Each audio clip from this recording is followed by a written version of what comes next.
Ahí estamos. Bueno, buenos días a todos en en esta fresca mañana. En la clase de hoy lo que vamos a ver es lo que va a ser el último punto de la teórica, lo que vamos a tratar de hacer hoy es poder caracterizar el siglo XVIII, porque es un siglo bastante complejo en el cual vamos a observar que hay una serie de cuestiones que se ponen en marcha y que van a configurar lo que luego va a ser la problemática del siglo XIX. Por tanto, es bien importante entender algunos de los aspectos propios de este siglo. Por tanto, entonces empiezo a presentar.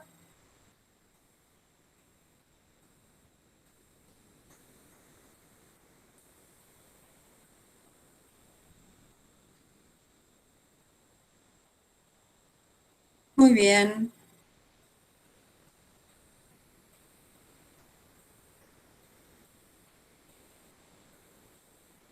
Bueno, Bueno, esperen que tengo que volver, que no sé si hubo alguna actualización o algo por el estilo que se me complica. Compartir. Ahí se ve la pantalla. Sí, se ve. Bárbaro, buenísimo.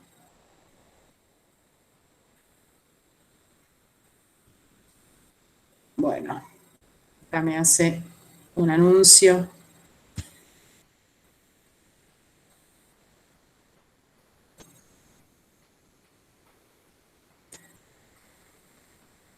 Bueno, como dice el título de la primera placa, hoy vamos a recorrer el camino que se inicia con este estilo denominado el rococó, y vamos a terminar hablando de una serie de revoluciones que van, como les decía hace un rato, a configurar el panorama del siglo XIX, que será tema del próximo nivel de la materia que ustedes cursarán en otro momento.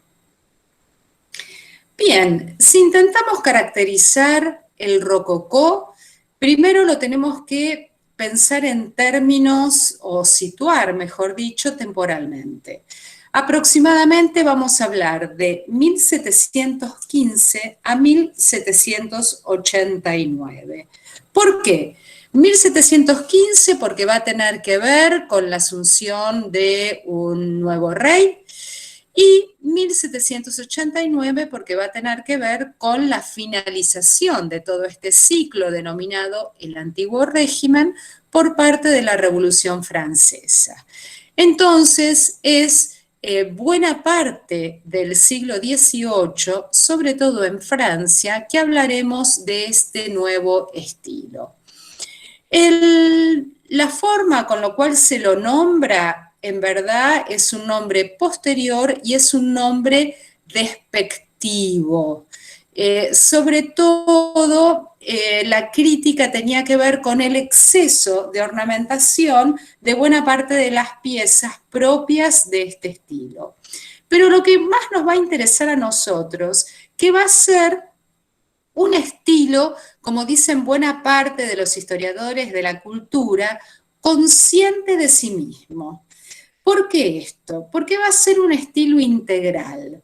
Vamos a encontrar porcelana, objetos varios, tapicería, muebles, indumentaria, decoración interior, es decir, que va a haber una amplia gama de elementos propios de la vida cotidiana que van a ser posibles diseñados en función a esta nueva mirada que va a ser el rococó.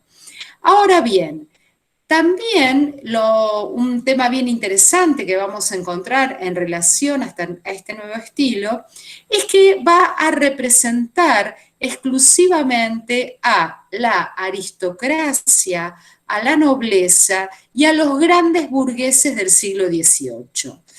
¿Cuál va a ser la temática? La temática va a ser superficial, una temática que a menudo va a ser sumamente sensual, que tenga como temática la fiesta y buena parte de los elementos que se ponen en juego en ellas.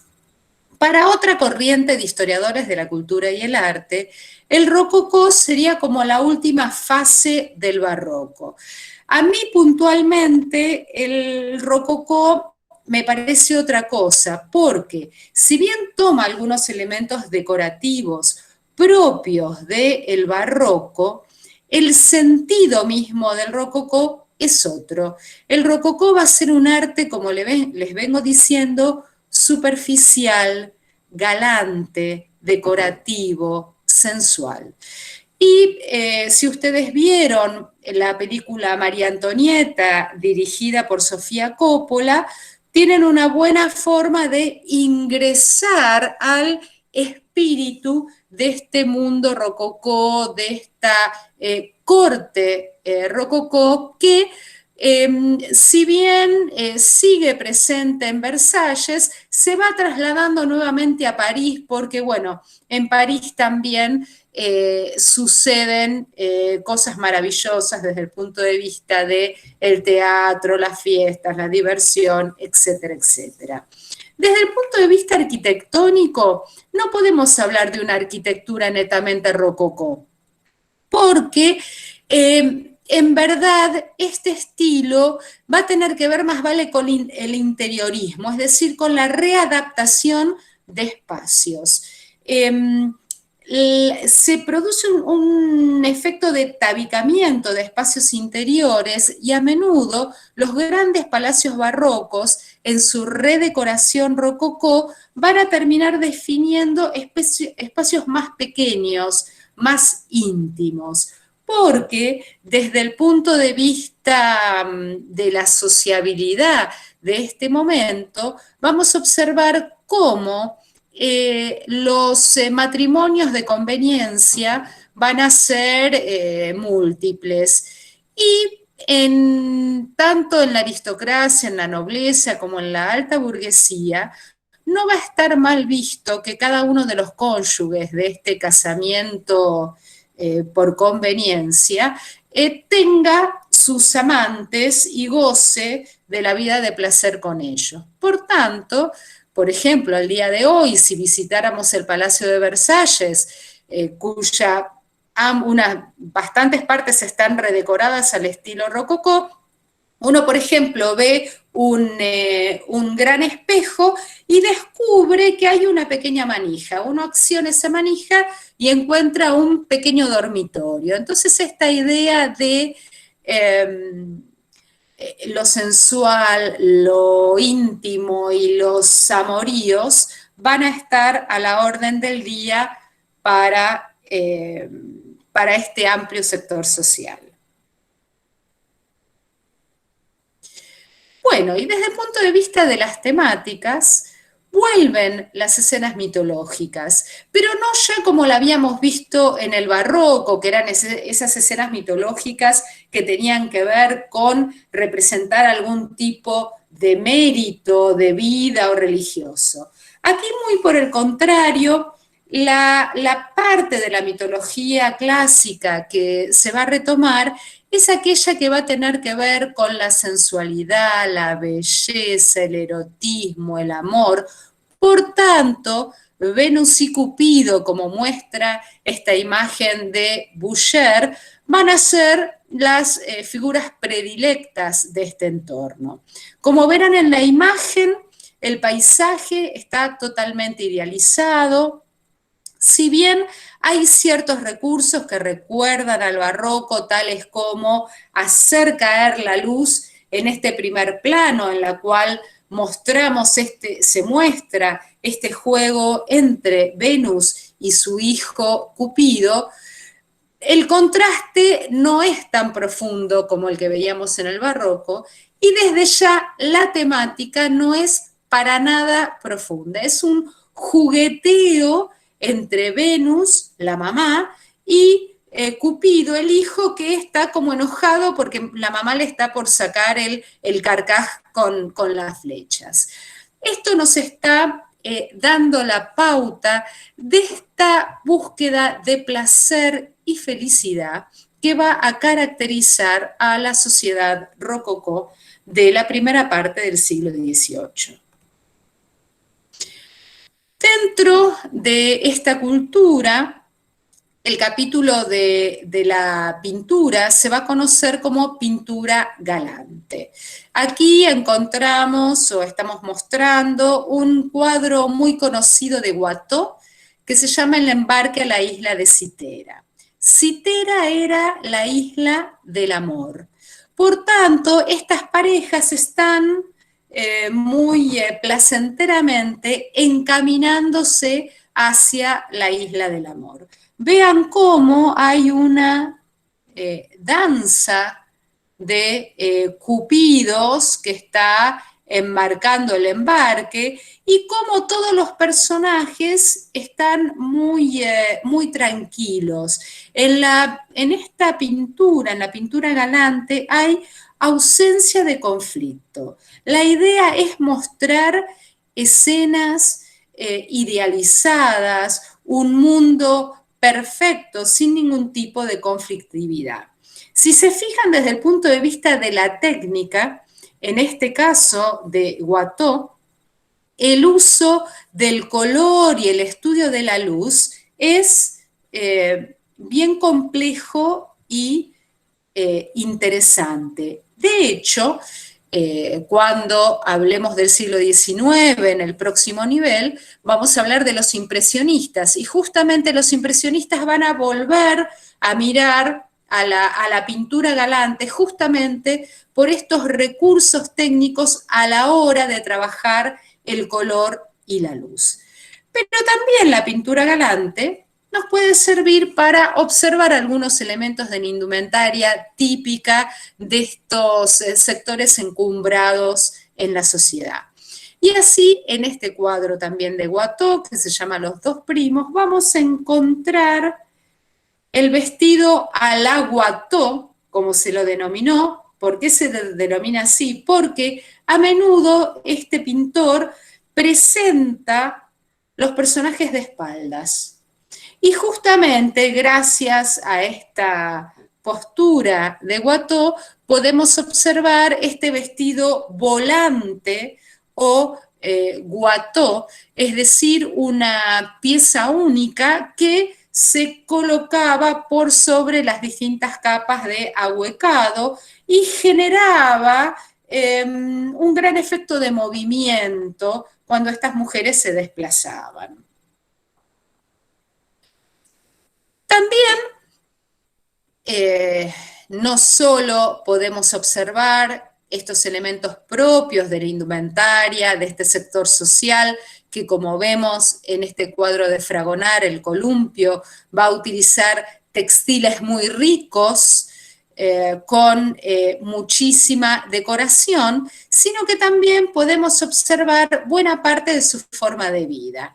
Aquí, como verán, esta joven está siendo amacada por un sirviente y este caballero está observando los vaivenes del cuerpo de la dama. Piensen que en el siglo XVIII no era frecuente el uso de ropa interior, por lo cual este caballero estaba teniendo una vista privilegiada del bamboleo de esta chica a la cual o la cual está, como digo siempre, literalmente tirando la chancleta. Mundo sensual, mundo en el cual el juego de la seducción, la mirada y los espejos como reproductores de este juego van a estar a la orden del día. Si se fijan en la pintura, otra vez como en el caso de los ejemplos anteriores, el paisaje está totalmente idealizado. Y en el caso de la mitología, otra vez la cita a Cupido, otra vez esta cita al amor en tanto clave sensual y sexual. Como verán, al principio vimos el vestido a la Watteau y aquí estamos viendo otra tipología. Por tanto, lo que estamos empezando a observar es que en esta primera parte del siglo XVIII vamos a entrar a observar una serie de tipologías que van a ser utilizadas en distintos momentos del día y a propósito de distintas circunstancias. En este caso, esta joven tiene un tipo de vestimenta que era la que se utilizaba para el aire libre. La certificación de esto que les estoy diciendo es el sombrero que porta la dama, que justamente se utilizaba para estos entornos de una afuera no necesariamente salvaje y no reglamentado, porque esto va a tener que ver con estos jardines rococó en los cuales se van a desarrollar buena parte de las prácticas de esta sociedad. Pero como les vengo diciendo entonces, también dentro de las tipologías que vamos a encontrar, nos vamos a chocar con el vestido de corte, es decir, un indumento que las mujeres debían utilizar en situaciones que remitieran a situaciones formales o de presentación frente al rey. Como ustedes verán, sigue vigente esta idea que ya habíamos visto en el barroco de superposición de faldas, pero lo que vamos a observar es que no se trata de un vestido único, sino que se va a tratar de una parte superior ceñida por el corsé y una parte inferior que permite ver y permite seguir trabajando este juego de superposiciones de faldas. Tanto la falda superior como la falda inferior van a estar profusa y ricamente ornamentadas. La gran novedad va a ser la aparición de esta pieza casi triangular que se va a llamar peto, que va a ser también un lugar de profusión de la ornamentación. El peto a comienzos del siglo XVIII era una parte intercambiable, pero a partir de la segunda mitad del XVIII, el peto ya va a estar cosido y va a formar parte de la pieza de arriba del vestido. Desde el punto de vista del corsé, el corsé del siglo XVIII, el corsé rococó, como ustedes están viendo, va a comprimir la parte superior y va a realzar el busto, que se va a dejar ver a partir de estos escotes cuadrados profundos. Escotes también muy decorados con puntillas y decoraciones varias. Bien, acá tienen un panier, que es uno de los sistemas de ahuecamiento, sobre todo utilizados en Francia. En este caso, este panier es aproximadamente de 1760. Hasta tal punto llega esta idea de, diríamos hoy, distanciamiento social de estas mujeres, que a veces el diámetro entre los extremos del panier completaban 5 metros. ¿Con esto qué estamos diciendo? Con esto estamos diciendo que estas mujeres, cuanto más aparatoso y grande fuera su panier, implicaba que tenían que pasar solas por una puerta, es decir, no compartían el espacio con otras. Obviamente, en este sistema de ahuecamiento se está poniendo en juego esta diferenciación o esta pirámide clasista propia del antiguo régimen. Pero también en la segunda mitad del siglo XVIII y también dentro de esta cultura rococó, vamos a observar un movimiento que tiene que ver con estetizar algunas prendas de los sectores bajos. Es decir, copiar algunos elementos, por ejemplo, las mujeres trabajadoras solían recoger sus faldas y colocarlas en el bolsillo para poder trabajar mejor. Bueno, todo este fenómeno propio de la segunda mitad del 18, que va a tener que ver con empezar a pensar en los folclores propios de cada región y en esta idea de empezar a fijar lo que hasta hoy conocemos como trajes regionales, va a influir en la indumentaria utilizada por las clases acomodadas. En este caso observamos un vestido a la polonesa, en la cual observen cómo, si bien se mantiene esta idea de sobrefaldas, esta idea de teatralidad, tal como la habíamos visto en los mantó barrocos, lo que observamos es cómo, a diferencia del panier, por ejemplo, el ahuecamiento es mucho menor. Por tanto, estaríamos en presencia de una prenda bastante más cómoda que la utilizada para los sectores, para los momentos de total formalidad. Algo similar observamos en estas dos imágenes que podríamos datar hacia 1780. A la derecha tenemos un retrato de Elisabeth Pigny-Lebrun, una de las pocas mujeres artistas que conocemos del siglo XVIII, que retrata a esta joven María Antonieta. También observen que esta pintura es parte de los códigos que observamos anteriormente. La luz cae sobre la imagen de María Antonieta, la luz también hace que veamos el textil que porta el vestido de María Antonieta y los distintos encajes como muy lujosos, y el entorno en el cual se recorta la imagen de la reina también está totalmente idealizado. ¿Por qué una rosa? Porque justamente en el rococó la rosa va a ser el símbolo de lo femenino. ¿En qué situación buscó Pigny-Lebrun presentar a María Antonieta? En una situación descontracturada. Por eso, el vestido que está utilizando es un vestido de bastante menor ahuecamiento en relación al vestido de corte. Y también el sombrero que está utilizando María Antonieta también remite a una situación, diríamos, descontracté.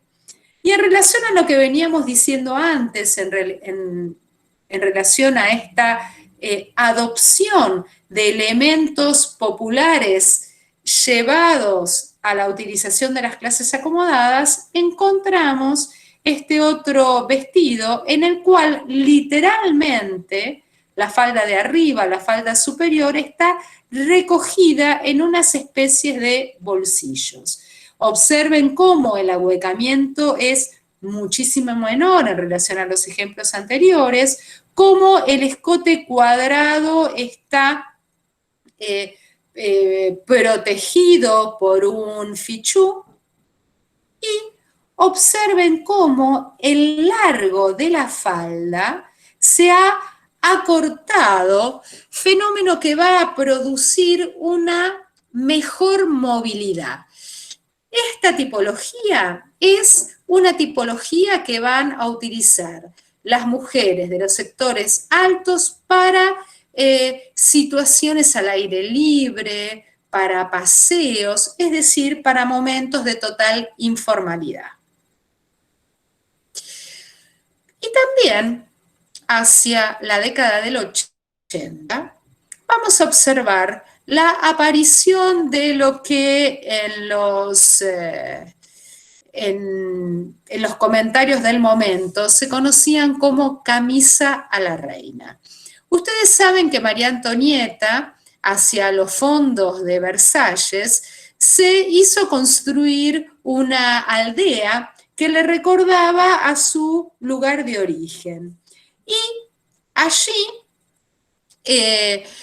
solía estar en contacto con la naturaleza y solía vestir este tipo de vestido casi sin ahuecamiento.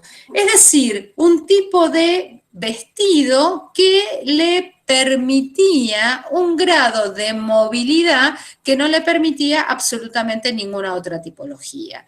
Dentro de la historia de la indumentaria podemos tomar este uso, estos vestidos que está utilizando María Antonieta hacia la década del 80, casi como un antecedente de lo que se popularizará luego de la Revolución. Bien, en cuanto a la indumentaria masculina, como observarán, no hay grandes modificaciones con respecto a el último periodo del barroco. Esta chaqueta exterior, el chaleco, los calzones cortos, las medias de seda, las chorreras o cravats, o bueno, tienen distintos nombres, las camisas interiores con encaje, es decir, un tipo de indumentaria que recuerda a las casacas militares, pero que está realizada con textiles muy finos y muy decorados. Me acordé que a la chorrera española en Francia se le llama jabot. Bien, pero también en el siglo XVIII, en paralelo a este mundo, a esta burbuja de fiesta en fiesta que vive el sector de la aristocracia, nos vamos a topar con un grupo de pensadores que van a forjar lo que se va a conocer como la filosofía de la Ilustración. Filosofía que va a decir que el entendimiento humano, por su propio poder, va a poder llegar a solucionar y comprender absolutamente todo lo que acontece en el mundo. Es decir, va a ser la primera vez que vamos a encontrar a una filosofía que se va a desprender totalmente de la religión. Es decir, se va a desprender totalmente de la metafísica y va a pensar a la razón como única guía. Este va a ser el nuevo parámetro que va a comenzar a correr hacia la segunda mitad del siglo XVIII. También, a partir de esta filosofía, nos vamos a encontrar, por ejemplo, con Rousseau, con Voltaire y con Montesquieu, entre otros, que van a discutir, por ejemplo, la naturaleza divina del rey y, por tanto, van a discutir también el tema de la soberanía. Van a decir que la soberanía del pueblo no reside en el rey, sino que reside en el propio pueblo. Y es el pueblo quien, mediante un contrato social, le presta o le deja administrar al gobernante la soberanía. Por otro lado, Voltaire va a ser el primer filósofo que va a proponer la libertad de pensamiento, es decir, va a tirar los dardos contra cualquier censura posible. Y finalmente, Montesquieu va a proponer como igualdad para todos los ciudadanos la división de poderes. Recuerden que en la Francia del siglo XVIII, lo que denominamos hasta el día de hoy el antiguo régimen, un burgués no podía demandar a ningún miembro de la realeza y de la aristocracia. Recuerden también que este sector social, es decir, la realeza, la aristocracia y el alto clero no tributa impuestos, solo tributan impuestos los burgueses, con lo cual, a partir de esta situación real, social, pragmática, y a partir de estos presupuestos de la filosofía de la Ilustración, esta segunda mitad del siglo XVIII, en Francia concretamente, está preparando lo que va a ser la mentalidad de los burgueses que van a liderar el estallido de la revolución en 1789. A la derecha, una imagen de la enciclopedia, un elemento propio de la Ilustración, editada entre 1751 y 1772 por Diderot y D'Alembert. Lo que querían hacer Diderot y D'Alembert es justamente en esta obra reunir todo el conocimiento.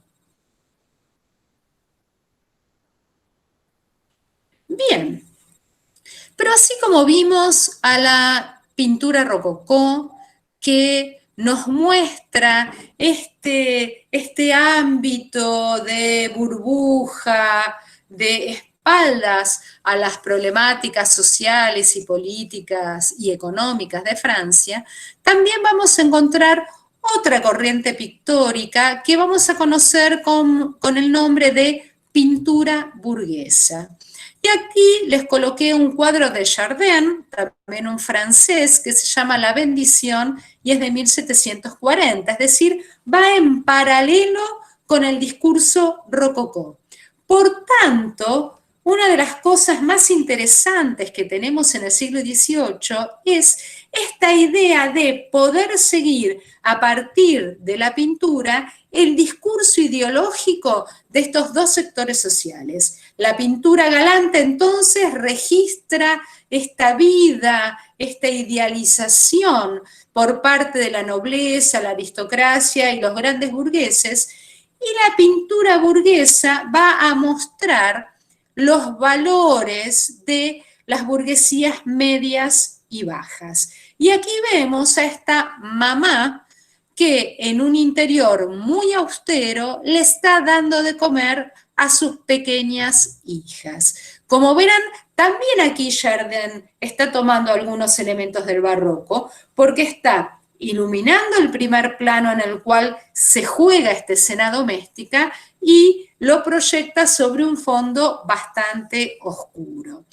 Obviamente los valores que va a propiciar la pintura burguesa van a ser valores que tengan que ver con la fidelidad conyugal, el amor por los hijos, el ahorro, la recta vía burguesa, como forma de contraponerse a la explosión de sensualidad y de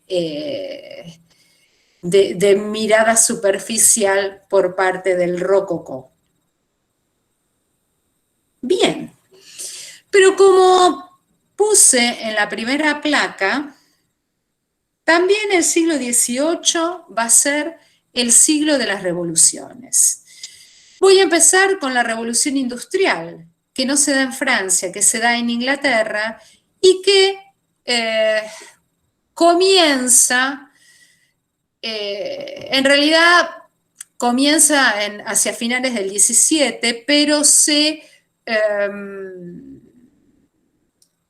desarrolla con más fuerza a partir del siglo XVIII. Como todos ustedes saben, el primer eslabón de la revolución industrial fue la industria textil, a partir de avances tecnológicos muy simples y pequeños, como la lanzadera volante de John Kay en 1733. La lista que les estoy colocando en esta placa, en verdad es al solo efecto que observemos cómo en relativamente poco tiempo la industria textil avanza desde lo tecnológico muy rápidamente. ¿Qué va a implicar la revolución industrial? Va a implicar, en primera medida, la lenta desaparición de la mano de obra artesanal. Este artesano que tarda bastante tiempo en realizar una pieza textil con un costo alto, no va a poder competir con la rapidez de los telares protoindustriales e industriales después, y por tanto no va a poder competir tampoco con el precio de esa producción que va siendo cada vez más masiva. Por tanto, al interior de la sociedad, la revolución industrial va a romper con los lazos sociales tradicionales. Estos artesanos se van a ir quedando sin trabajo y a menudo van a tener que emigrar a las grandes ciudades para formar parte de este nuevo sector social que van a ser los obreros, aquellos que ya no trabajen por cuenta propia, aquellos que lo único que vendan sea su fuerza de trabajo. Es decir, que la revolución industrial va a ser una de las primeras fracturas que vamos a encontrar en el siglo XVIII. Fractura que echada a andar no es posible volver atrás. Fractura que va a cambiar el mundo, no va a quedar prácticamente lugar en el planeta en el cual no impacte la revolución industrial. También producto de esta aceleración de avances tecnológicos, vamos a encontrar otra revolución, que es la llamada revolución cultural burguesa. Es en el siglo XVIII donde vamos a observar una proliferación de periódicos, publicaciones, y publicaciones que a menudo, mediante la sátira o la crónica, van a poner en juicio las acciones de gobierno. Esto es la primera vez que pasa dentro del panorama que nosotros venimos siguiendo. Por tanto, estamos ante la fundación de lo que conocemos hasta el día de hoy como opinión pública. Aun cuando los gobiernos del siglo XVIII sigan tendiendo hacia las monarquías absolutas, a menudo los periódicos van a hackear ese poder absoluto. Y en lo que a nosotros nos toca, con respecto a la indumentaria, vamos a ver también una amplia profusión de periódicos dirigidos a la mujer, en las cuales van a aparecer las distintas tipologías, las distintas ilustraciones acerca de lo que se debía o no se debía utilizar. Y por último, también el siglo XVIII va a ser el momento de la revolución, de la gran revolución política, de la primera revolución contemporánea, que va a ser la Revolución Francesa, que va a terminar de estallar el 14 de julio de 1789.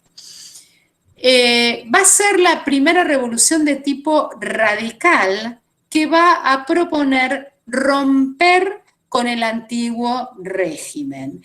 Es decir, toda esta literatura de la filosofía de la Ilustración que vimos arrancar hacia 1750 se consolida como ideario de la Revolución Francesa.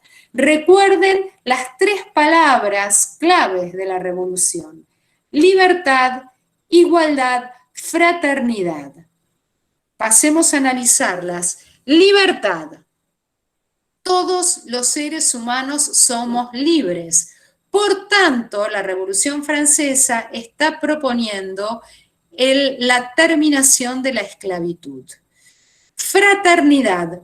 Todos los seres humanos debemos ser hermanos. Con esto estarían promoviendo la finalización de las guerras. Esta parte sabemos que muy bien no salió. Y la última parte, o la última consigna, es la de la igualdad. Es decir, esta idea que ya vimos en Montesquieu, que tiene que ver con la posibilidad de que todas las personas sean iguales frente a la ley. Es decir, que no existan privilegios que entorpezcan la actividad de la justicia.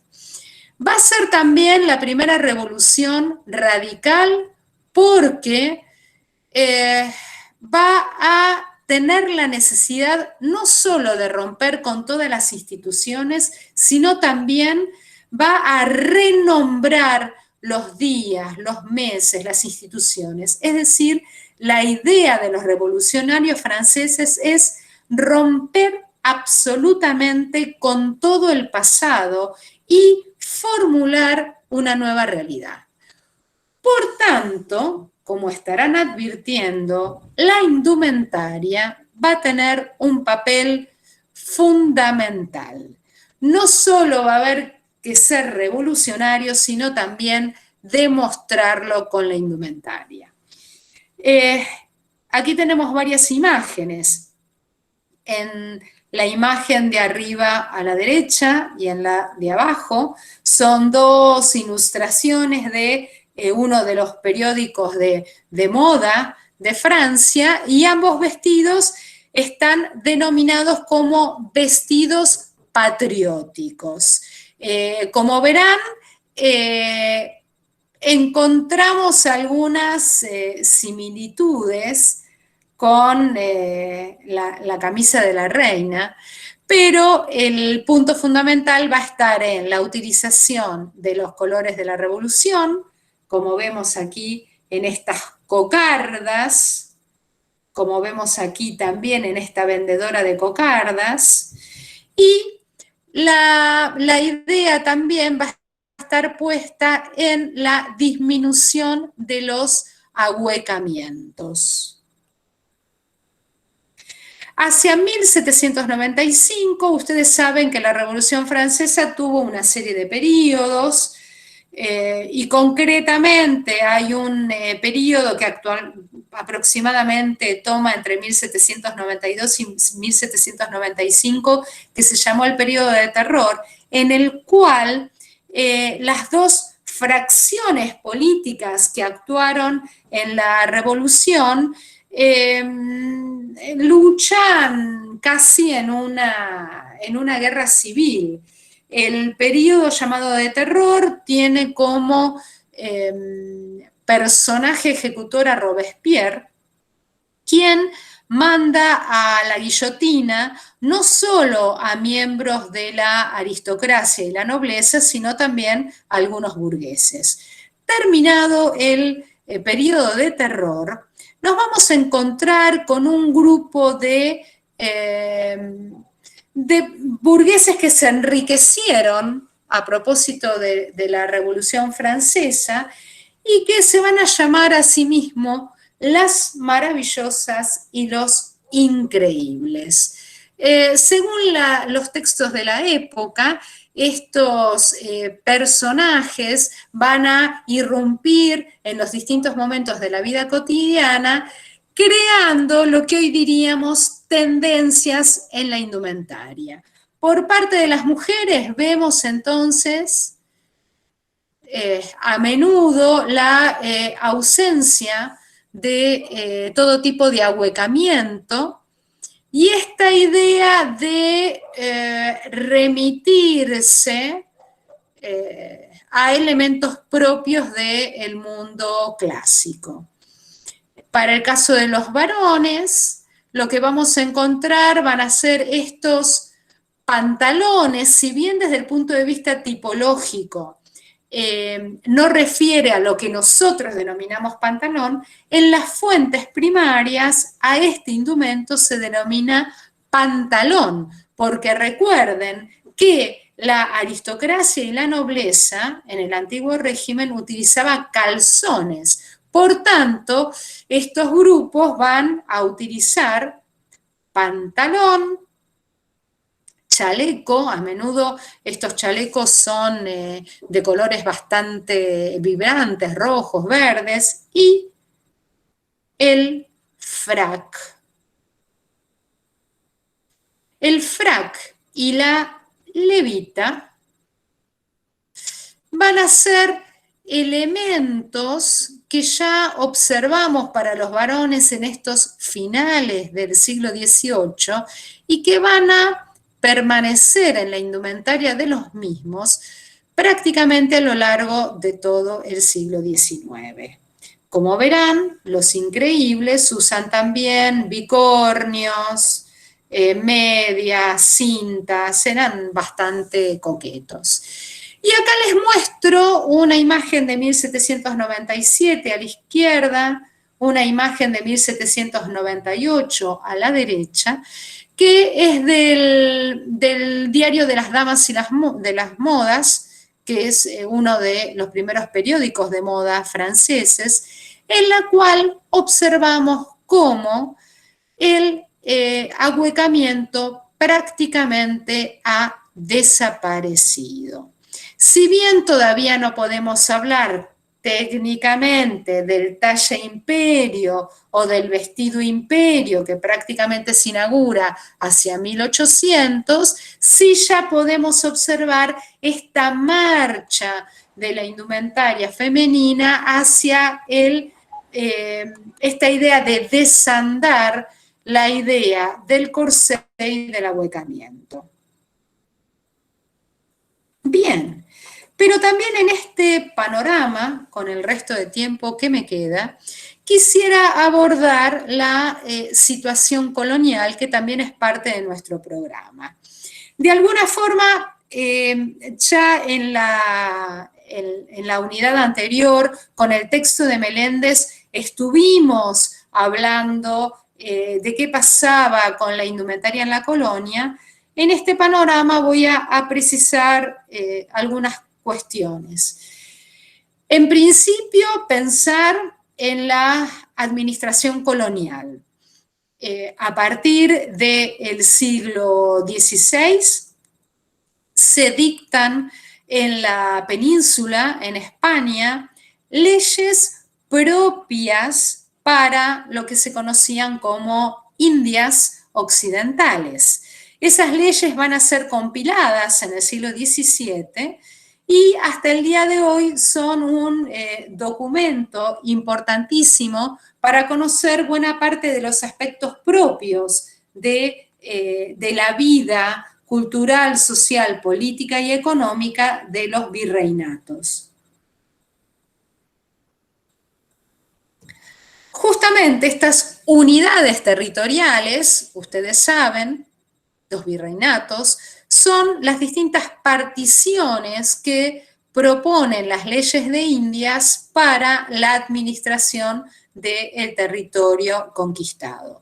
Acá a la izquierda tienen la fecha de fundación de cada uno de los virreinatos, con los cuales están observando que la última creación es el Virreinato del Río de la Plata, que es, digamos, el sector o el territorio que ocupa buena parte de lo que actualmente es nuestro propio país. Dentro de las distintas instituciones que administraban la vida cotidiana en la colonia, simplemente voy a mencionar los cabildos. Este es el Cabildo de Salta, vean, aún ha pervivido hasta hoy este cabildo colonial. El de la ciudad de Buenos Aires, bueno, ha tenido muchísimas modificaciones. El de Salta está prácticamente igual al momento de su creación.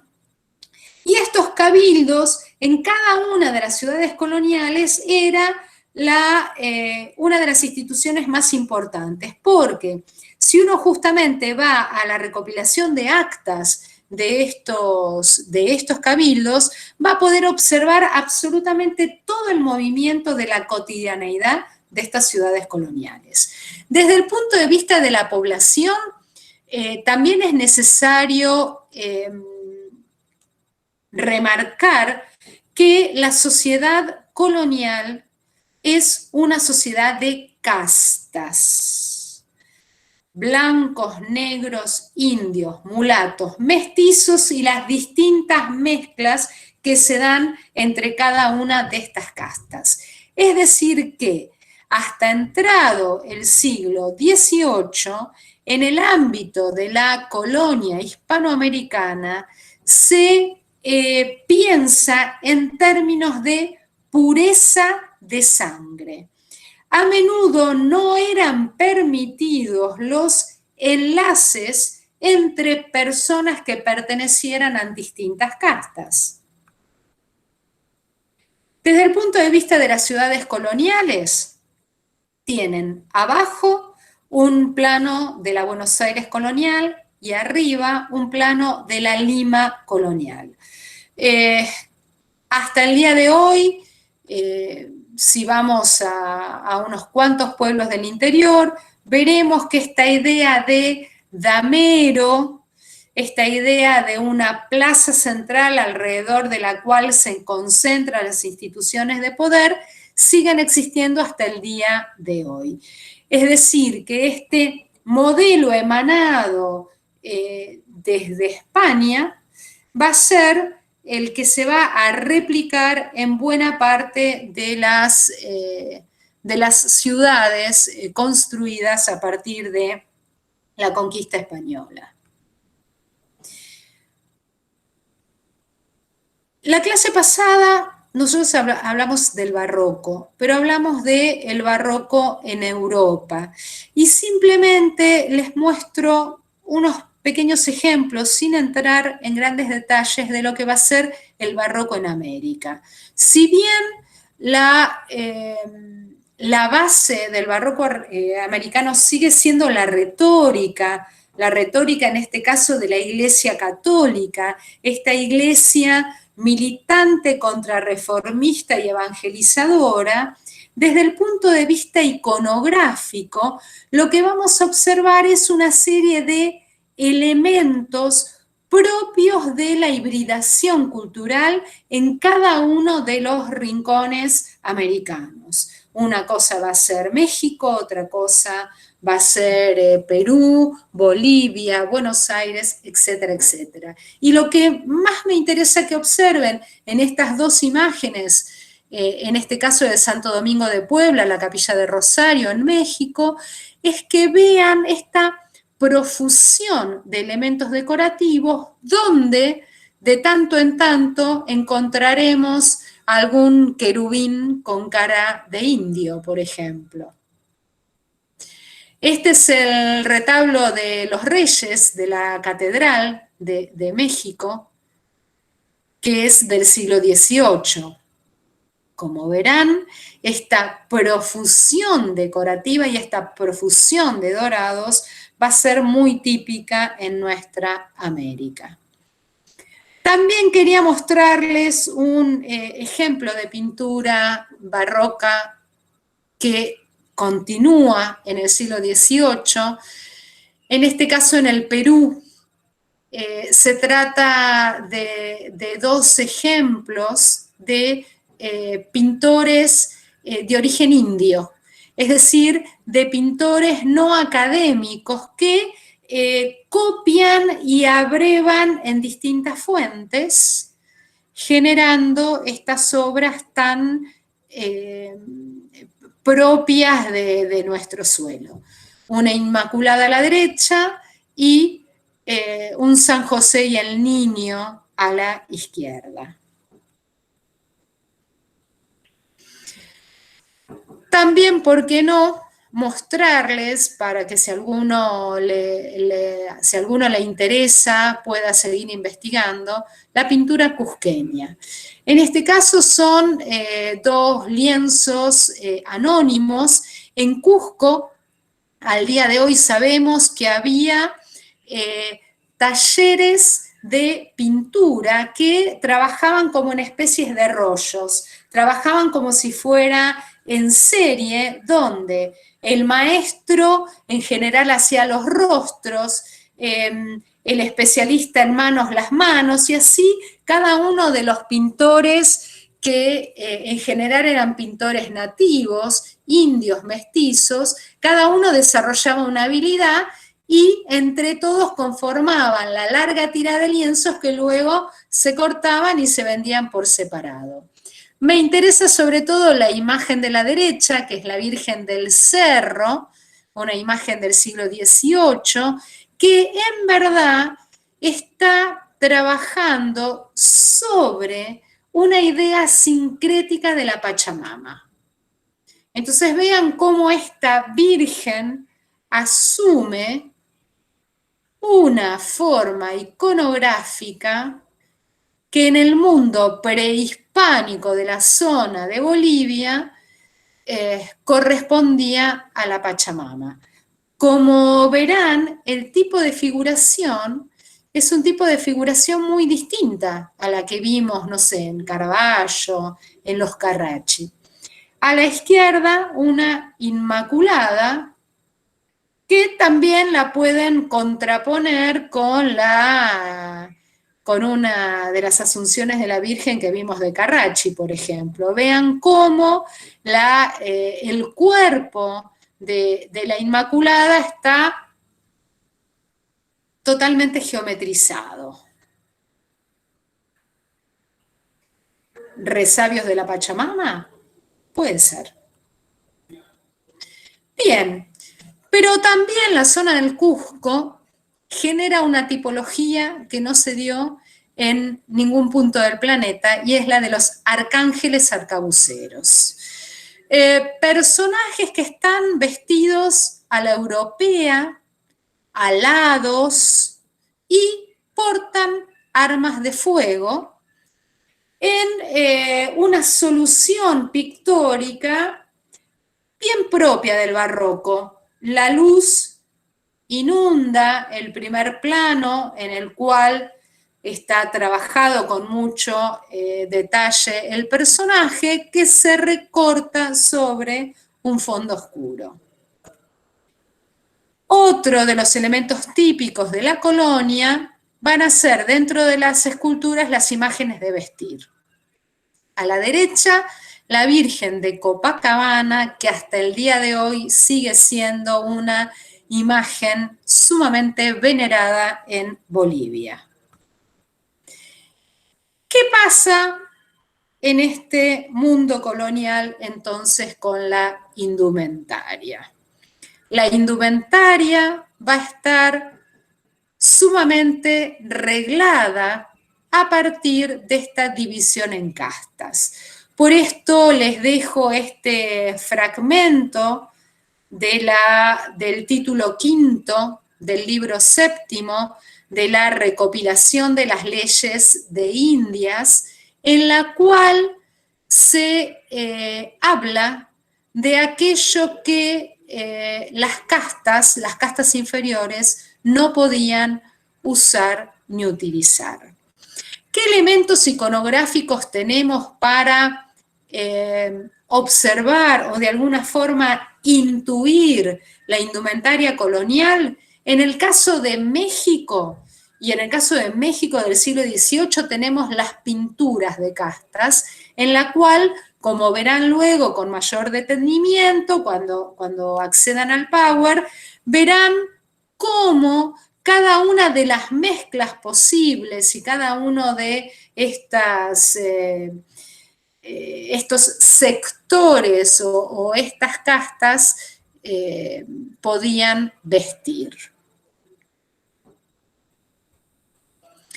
Para el caso de Perú, encontramos también algunas iconografías del siglo XVIII que nos muestra arriba a la derecha una niña de la élite vestida siguiendo los parámetros del rococó, y abajo a la izquierda también observamos personajes masculinos vestidos también a la usanza propia de la primera parte del siglo XVIII. Ahora bien, ¿Qué pasa en nuestro propio territorio y en nuestra propia ciudad, Buenos Aires? En el siglo XVIII, Buenos Aires es un pequeño villorrio en el cual no hay demasiado dinero y no llegan tampoco demasiados pintores viajeros.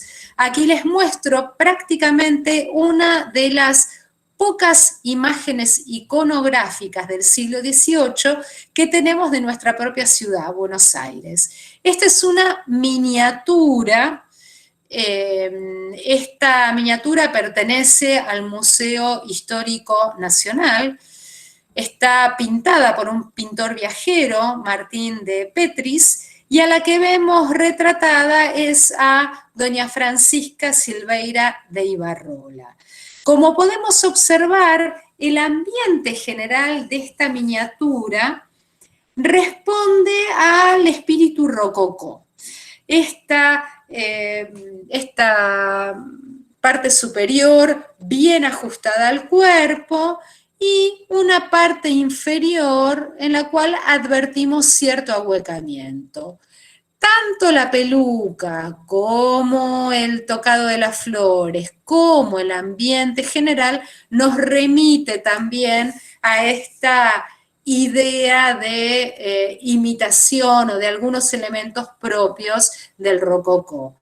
Con la lectura que ustedes tienen que hacer, bueno, se discutirá en prácticos qué otros elementos circulan en Buenos Aires entre finales del siglo XVIII y principios del siglo XIX.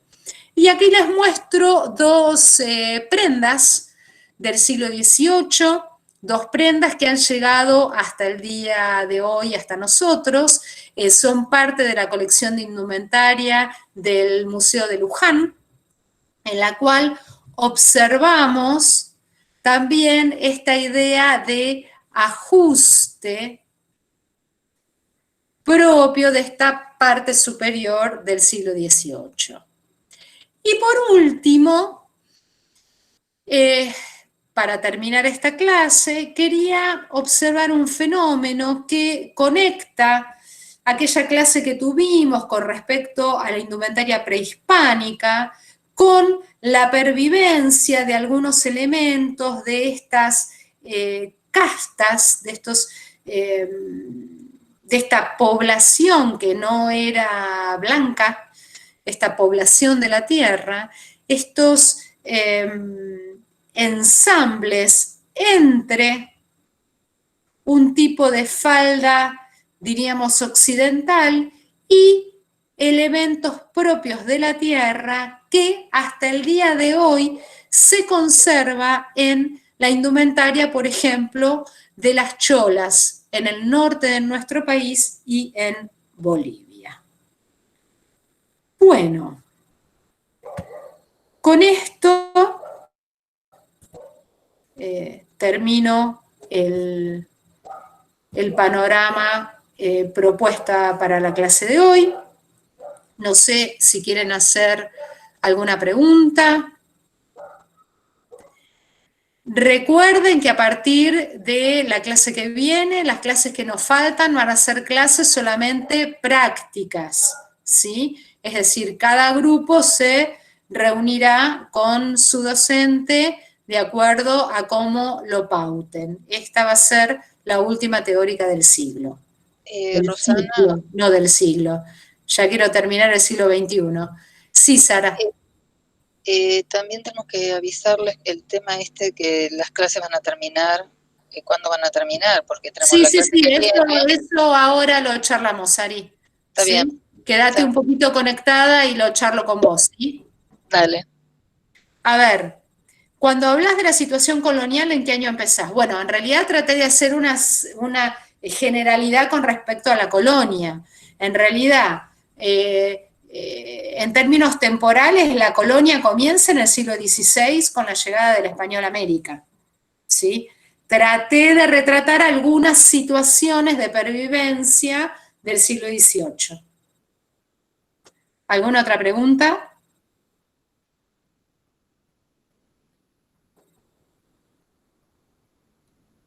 Yo quería ¿No? preguntar, Te escucho. O sea que mientras en Europa estaba el rococó, acá en América estaba el barroco. En realidad, en América no tenemos cortes imperiales, ¿sí? Salvo en el caso de Brasil, ¿no?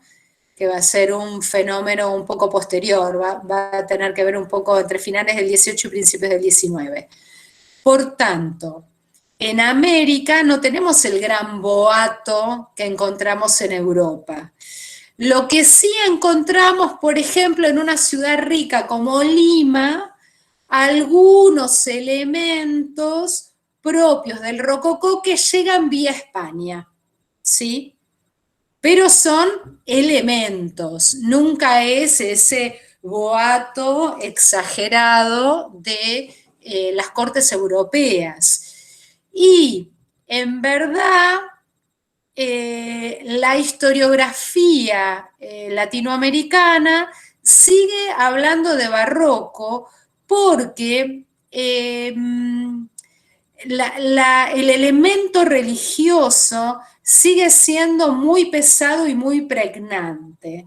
Entonces, esta dimensión de la profundidad y de la cosa así reconcentrada en lo religioso es bastante más fuerte que esta mirada de superficialidad que se da, por ejemplo, en Francia y en Alemania. Piensen que tenemos toda la cuestión española, ¿no? Digamos, el 18 en España tiene alguno que otro elemento rococó, pero la cuestión religiosa sigue siendo importantísima. ¿Alguna otra pregunta? Sí, en Historia 2 vamos a ver indumentaria argentina de cada época, así es. Vamos a ir haciendo paralelos de qué cosas propias vemos y qué cosas no. O sea, que en el contexto, en la situación colonial, podemos hablar de la pintura barroca. Me perdí el final de la pregunta. A ver, de la pintura barroca y eso. No sé qué sería eso, pero sí, en el contexto de Latinoamérica es más pertinente seguir hablando de barroco latinoamericano, que el barroco latinoamericano ya de por sí tiene una serie de condimentos de hibridación que no vemos en Europa.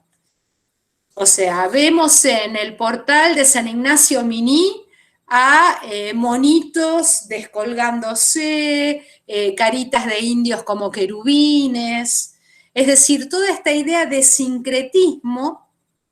Piensen que con la llegada del español se corta desde lo oficial todo lo que tiene que ver con los ritos prehispánicos, aunque en el textil y en algunas otras tradiciones perviven, se siguen transmitiendo de padres a hijos algunas historias como la de la Pachamama, por ejemplo. Entonces, sobre todo en el siglo XVIII, vamos a ver que hay una serie de elementos de estas culturas prehispánicas que empiezan a emerger. Así muy como que, mira, no me doy cuenta y te pongo en cambio del angelito muy europeo, te pongo un indiecito con alas, ¿sí? O sea, son emergencias. No sé si, Laura, te contesté la pregunta.